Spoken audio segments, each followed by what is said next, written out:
નમસ્કાર, આપ જોઈ રહ્યા છો નેશન પ્લસ ન્યૂઝ. હું છું આપની સાથે હિરલ પંડ્યા. આરોગ્ય ક્ષેત્રે પાયાની અને અત્યંત મહત્વની કામગીરી કરતી નસવાડી તાલુકાની આશા વર્કર બહેનો આજે વહીવટી તંત્ર સામે રણચંડી બની છે. છેલ્લા 2 મહિનાથી હકનો પગાર અને વિવિધ કામગીરીના ભથ્થા ન મળવાના કારણે આશા વર્કર બહેનોનું ધૈર્ય ખૂટ્યું છે. નસવાડી તાલુકાના ગ્રામ્ય વિસ્તારોમાં રાત દિવસ જોયા વગર આરોગ્ય સેવાઓ આપતી આશરે 195 જેટલી આશા વર્કર બહેનો આજે ન્યાયની માંગ સાથે સેવા સદન ખાતે એકઠી થઈ હતી. બહેનોનો આરોપ છે કે જિલ્લા આરોગ્ય વિભાગ દ્વારા તેઓને દર મહિને ફિક્સ 2000 રૂપિયા પગાર તેમજ અલગ અલગ સરકારી યોજનાઓ અને કામગીરી હેઠળ પ્રોત્સાહક ભથ્થા આપવામાં આવે છે. આ તમામ ભથ્થા અને પગાર મળીને એક આશા વર્કર બહેનનું માસિક બિલ અંદાજે 7 થી 8000 જેટલું થવા જાય છે. પરંતુ છેલ્લા 2 મહિનાથી વહીવટી તંત્ર અને આરોગ્ય વિભાગ દ્વારા તેઓના આ નાણાં અટકાવી રાખવામાં આવે છે. આશા વર્કર બહેનોએ જણાવ્યું છે કે અગાઉ તેઓએ અનેક વખત તંત્ર સમક્ષ મૌખિક રજૂઆતો કરી હતી અને માત્ર આશ્વાસનો જ મળ્યા હતા.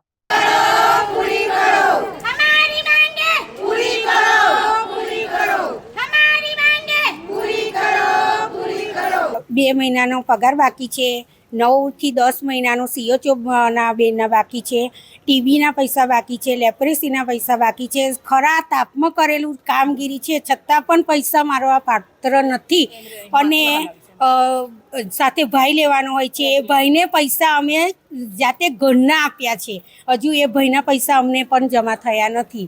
પૈસા ટાઈમે મળતા જ નથી. કેજરીમાં જતા રહ્યા એટલે અમારા પૈસા ગયા. એવું ઘર ચલાવવાનું આજે અમારે, હું તો એકલી છું, એકલી માણસ કેવી રીતે ઘર ચલાવે? આજે 3 મહિનાથી કેવી રીતે હું કરું? વિચારો તમે. કામ બી એટલું કરાવે છે અને એક તનખલાના CHO બેન કાલે ધમકી આલે, બુધવારે CHO બેન આશાબેનને ધમકી આલે છે અને લેખિતમાં આલેલું છે એમને અને મૂકેલું છે. આશાબેનને એટલી બધી ધમકી આલે કે એટલો બધો પગાર હોય કે એમનાથી વધુ હોય એવી રીતે અમને ધમકી આપે છે. એવી રીતે ના ચાલે એ બેનને. બાકી અમારા બેન કોઈ એવું નથી. અમારા માટે તો અમારી બહેનો સારી જ છે, પણ બીજી આશાઓનું આવું થતું હશે તો અમે નહીં થવા દઈએ. અને આશા બહેનો જોડે એટલું કામ કરાવે છે, એટલી મહેનત કરાવે છે તો પૈસા અમારા એટલા મહેનત પ્રમાણે મળતા નથી. ઉપરથી જામ ધમકી બતાવે છે. પગાર તો મળે જ છે પણ ટાઈમ વિરુદ્ધ મળે છે. 2 મહિના 3 મહિના 4 મહિના થઈ જાય ત્યાં સુધી અમારે ઘરમાં બહુ તકલીફ પડે છે. બજારમાં વસ્તુ લેવા જઈએ તો મોંઘી થઈ છે હમણાં અને પગાર અમારો ઓછો છે. ઓછા પગારમાં અમને ઓનલાઈન કામગીરી કરાવે છે. ઓનલાઈન કામગીરીમાં અમારી પાસે મોબાઈલ નથી. મોબાઈલ હોય તો રિચાર્જ ના હોય. બેનો ઓનલાઈન કામગીરી કેવી રીતે કરે? ઓનલાઈન કામગીરી નહીં કરીએ તો પગાર નહીં થાય એવું કહે છે. આજે શું રજૂઆત કરી છે આપણે? અમારો 2 મહિનાનો પગાર 2 મહિનાથી થયો નથી. એ પગાર વધારો બંને થાય એ માટે સાહેબશ્રીને મળે. અમારી પરિસ્થિતિ હવે આમાં શું છે કે 2000માં તો અત્યારે હું અમારી પરિસ્થિતિ કશું લવાય નહીં. એટલામાં તો અમારો 2000માં અમારું ઘર સંસાર ના ચાલે, પ્લસ બીજા ખર્ચા આવ્યા હોય એ બી કેવી રીતે કારણો. અત્યારે તો એવું માનો કે તેલનો ડબ્બો લાવવો હોય તો બી અત્યારે 2700 રૂપિયા થઈ ગયા છે. તો બીજું વસ્તુ આપણે લાવવું હોય તો કેવી રીતે લાવવાનું? 2000માં પગાર નથી મળતો. આજે આ જો ને 4થો મહિનો આખો ગયો, હવે 5મો મહિનો બી આખો હવે પૂરો થવા આવ્યો છે તોય છતાં બીજા ભથ્થામાં જો વધારો બાકી છે. બીજો બી અમુક અમારે જે શું માંગ છે? અમને રેગ્યુલર મળે તો સારું. ટાઈમ ટુ ટાઈમ 1 થી 4 તારીખ સુધી અમને પગાર મળી જાય એવું અમે માંગણી કરીએ. મોંઘવારીના સમયમાં ઘર ચલાવવું મુશ્કેલ બનતા આજે તમામ બહેનોએ કામગીરીનો બહિષ્કાર કરીને બ્લોક હેલ્થ ઓફિસરને લેખિતમાં રજૂઆત કરી છે. આ સાથે જ ચીમકી આપી છે કે જો આગામી દિવસોમાં તેમના 2 મહિનાના બાકી નીકળતા નાણાં તાત્કાલિક ચૂકવવામાં નહીં આવે તો તેઓ આગામી સમયમાં ઉગ્ર આંદોલન છેડશે.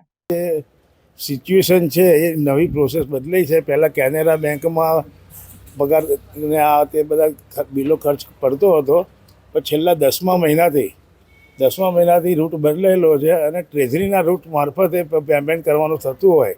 શરૂઆતમાં અમારે કાર્ડેક્સ નંબર લાવવાનો થયો, પછી જે અવર જવર પુસ્તિકા હોય અને એના માટે અમારા જે આઈ કાર્ડ હોય એ બનાવવાના થયા. અત્યારે કાર્ડેક્સ નંબર આવી ગયેલો છે. સબ ટ્રેઝરી થ્રુ મારફતે બિલો તમામ જમા થઈ ગયેલું છે અને બિલો તમામ જમા થઈ ગયેલી છે. હવે ટૂંક 1-2 દિવસમાં એમનું પેમેન્ટ થઈ જશે. નાના પરિવારો છે, એમને ઘર ચલાવવું મુશ્કેલ છે આટલા મહિનાથી.